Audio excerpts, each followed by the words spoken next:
Chi tiene una vita e te innamora.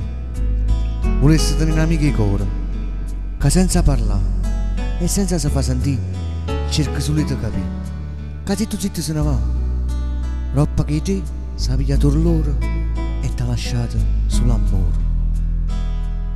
Ma si parla a Luca e fa rumore, si ti stringe forte la mano senza guardare in tuo cuore e dici che ti ha capito che parole, perché ti ha guardato sulla fuori. Allora non è un amico, ma è traditore, e quanta volta ne spalla pensano solo a loro. E me ne accorgetto quando mi torna a guaglione, mi cerca una mano, ma io si sbagliava e mi retta pure il cuore. Ma sbagliavo fu io, che io pigliavo per traditore, invece che era un'amica, che era l'amica di cuore.